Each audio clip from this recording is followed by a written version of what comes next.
Talk about Helminths, baby. Let's talk about Helminth Disease. Let's talk about all the worms that could be inside of you and me. So, this is my review on helminths. That comes from the Greek word for worms. Um, they are gross. They have they're animals, obviously, microscopic. You usually gotta identify them by their eggs. Um, there's tons of different ways to get them. Let's see what I write down for helminths here. We got a couple different big ones. Oh yeah, they are their heads and tails. They're bilaterally symmetrical. Their life cycle is often complex. They often have multiple hosts.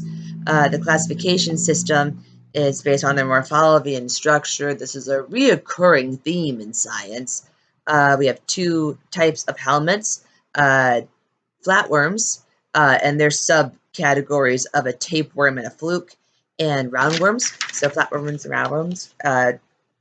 Flatworms can be flukes. So what are their diseases? That's a great question. The one that she spent a lot of time talking about was the cercarial dermatitis, or swimmer's itch. Happens all over the world, and that is in the larval stage, it has like little burrowers on it. The cercaria is a larval stage. Anyway, so it wants to live in a duck. It would ideally like to live in a duck. That the duck is the definitive host. So its reproductive cycle of this helminth takes place in a duck.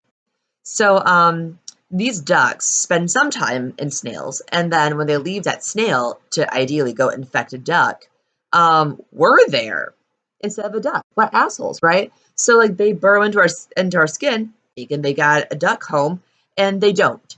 They can't get past our skin, or at least they don't go past our skin. Maybe they have mercy on us.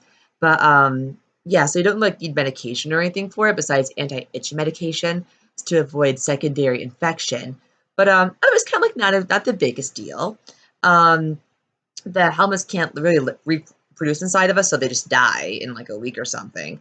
You identify the cercarial dermatitis, the Helminth disease, by history and presentation. They want you to towel off real well to like get them off, but they're so small.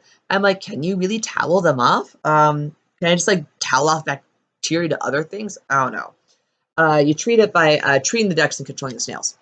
And so that is the swimmer's itch disease. The other, or another helminth disease, is the chlorhynchus. That it's something to do with like orchids in China, native to China. It is also a flatworm because we're talking about helminths, so they're all worms. It's a flatworm, but it lives in your liver, and in your bile ducts. You get it by eating undercooked fish. You diagnose it by observation of eggs in the feces. So what happens is that once again, it's a complex life cycle. So the fish, or no, we also poop out. Anyway, so there's these eggs and the snails. Snails release the eggs. Eggs get into fish. We eat the fish. We poop out the stuff, and I think that goes back to the water cycle and kind of like helps contribute instead of living in fish. I think that's true for the chlorhynchus sinaceus leaf petal thing that lives in fish that we eat and gets into our liver ducts. Anyways, it was a short video, so I don't really know that much about it. Whatever. She's probably not asking that questions about it. What she did spend a lot of time talking about, though, was Tinea saginata, which is the beef tapeworm. Fun fact, one time I was left to babysit a small child unexpectedly at a park. This lady was like, hey, watch my kid. And I was like, you don't know me. Why are you all right? She had to go to her car. But anyway, so I had a small child with me, and he keeps trying to eat these berries that had fallen onto the ground. And I was like, hey, don't do that. And the kid's like, why? I eat berries. And I was like, well, and the only thing I could think of was worms, that he could get worms. And so by the time the mom came by, this kid is now kind of upset that there could be worms inside of his body. And I'm just like, I am so, so sorry. And she was like, yes, honey. Well, that's why we're vegetarian. We don't eat meat. Uh, like we don't get worms inside of us, which is not an accurate thing to say. But she was referring to the teniasis, the disease you get when you have the Tinea saginata tapeworm inside of you. Um, so it's a flatworm. It can go 16 feet big. That's huge. That's 5 meters for everyone else who doesn't use freedom units. And so it has a Scolex, which reminds me of Skillex or Skrillex. I made a meme about him. About I took a picture of Skrillex, but I put the Scolex head on it, and I made it as an advertisement for their new album, Hookers and Suckers, which I thought could be a band name or a song name for them. I'm so tired. I'm so tired.